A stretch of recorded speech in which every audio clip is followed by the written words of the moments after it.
Hi, everybody. In this video, I'm going to be talking about something that's quite difficult for so many of us. Our children are struggling. So, this means a variety of things, and in terms of young children struggling, in terms of young adults committing suicide and drugs and having trouble at school, parent child difficulties, etc.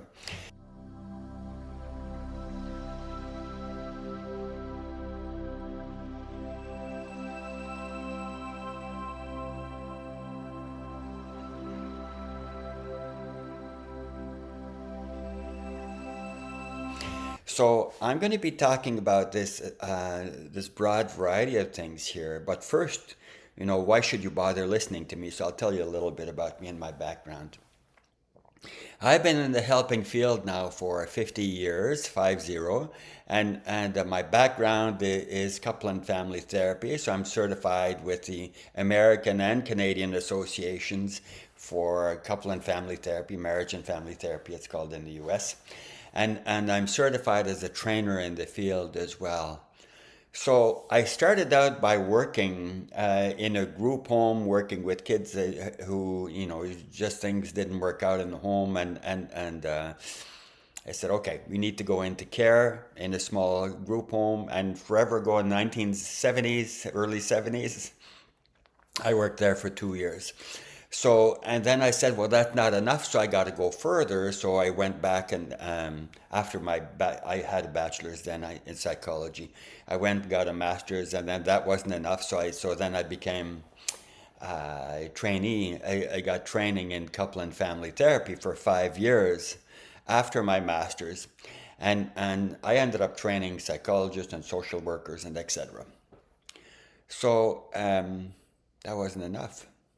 So I did that for a while, and our success rate was quite high, as high as we did some research on our work, as high as anybody else in North America. But part of what happened is we could help to change the dance of many of the families, many of the children and the families, so that the symptoms would be resolved, whether it's parental conflict or substance abuse or uh, children running away and etc. But it wasn't enough because what it did, the family therapy stuff at the time, and it's still mostly the case now, focuses on behavior and perception and changing at that level. But the healing work didn't happen. It wasn't oriented for that. And much of psychology also is insufficient because it focuses on things like cognitive behavior therapy and etc. So I had to go more and more broadly afield rather than saying, well, that client over there doesn't work, so it's not improving, so therefore obviously it's their fault. And rather than doing that, I had to go more and more deeply into connecting with the universe in terms of what do I do with this? How can I help them more and more deeply? So my work has become, weird as a result. So what I do is a combination of looking at how the brain works, issues relating to gender, highly sensitive people, the dance of relationship between people, and that's not enough. So I had to broaden my focus in terms of healing. And the best stuff for that I found comes from originally India, China, and Tibet. And then we borrowed some of that and in the West, and we use energy psychology. So visualizations, energy psychology, distance healing, and so on. So that's what I'm going to talk about with you. So the first thing in terms of troubled children, and it's true for many adults as well. When I do healing work with adults, many struggle with this. Usually they have no clue about it whatsoever because the difficulty comes from before. So before in the womb, so let's say if the mother's pregnant, a woman's pregnant, and there's some research now, a bit of research that shows that what's going on with the mother is really essential. So if the mother is depressed, if the relationship with the partner is not so good, if there's insecurities in terms of money, if she has a trauma from before, all of that affects the fetus, and then you try to do all kinds of talking cure, let's call it, and that just doesn't work. It's insufficient. The problem is at the cellular level. We need to we do visualizations to help to heal at that level. So that's one example. And if you think in terms of after that, after birth, so there's birth trauma that can happen, right? And various difficulties there.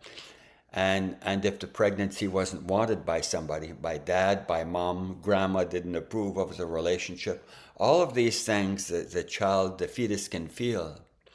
So who is the fetus? The fetus is the soul. So the soul is impacted by what's going on, the context, including what I just said, in terms of pregnancy not wanted, and they can pull back and say, I shouldn't have any needs. Or they can end up growing up being rebellious and so forth. Nobody has a clue what's going on. So those are examples that most people don't talk about that are really crucial, as well as the regular stuff in terms of uh, uh, one of the parents didn't want the child, so there's bonding difficulties. For those of you who aren't aware of this, the bonding issues are crucial the first year and a half of life. The bonding between the baby and the primary parent is of the essence. So if the mother was in a place where she was struggling, having a hard time with the relationship and etc., having postpartum and so on, living in a place that's toxic, close to a cemetery where there was a war before, these sensitive kids these days can inhale all of that and they can shut down as a result or act out and etc. later on. So that's just the early stuff. There's also, before that, there's also the soul level issue in terms of some souls didn't really want to incarnate. And this is going to sound very weird to some of you.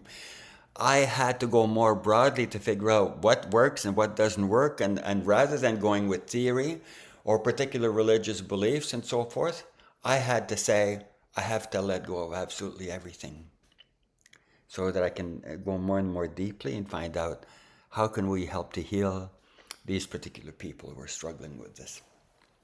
Okay. So we have a little bit of weirdness on the table now, and let's look at garden variety things like gender.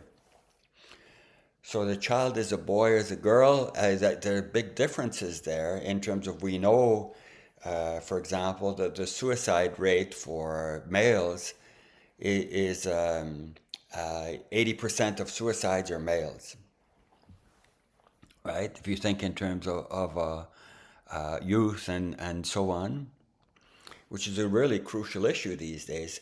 And we talk about death of despair, so that includes alcohol, drugs, and suicide.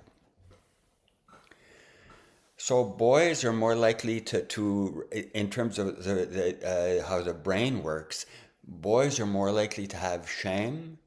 So if they have learning disabilities, boys are more likely to go into shame, feeling unworthy, etc. And research shows that boys have a harder time resolving, healing from learning disabilities as compared to girls. And boys are more likely to have ADD and other things that relate to very early childhood. So the early stuff is really important. And then there's a garden variety things like gender, as I said, uh, highly sensitive people. There's a bunch of research regarding that. A lot of kids are highly sensitive, and they absorb the negativity, pardon me, the negativity around them. So they can feel conflict between the parents, and they can act it out. They can feel if there was if you live in a house where there was a tenant before, an owner before, and there was conflict and so forth, a child may be affected by that, but nobody can feel it, nobody's aware of it. but it affects the child. The energy around them is like this, right?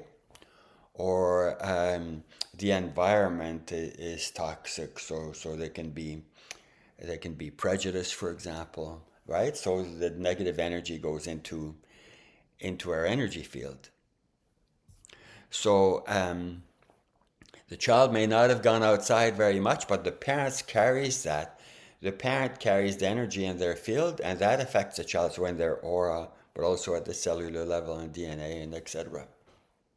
So all of these things can be healed that I'm talking about with you, using healing visualizations and energy psychology and so forth. There's also the relationship level. So there's conflict between the two parents, and they end up separating. And for some kids, they end up blaming themselves. Or the child is with the mother, say, and she has to have two jobs, and she's really busy and she's tired and so on. And part of what happens with single parent families, kids are more likely to hang out, teenagers, more likely to hang out with other kids who have similar situations, similar family situations, and they get in trouble and so forth, they miss school and so on. Or blended families where there's a fairly high rate of kids who leave home or run away from home.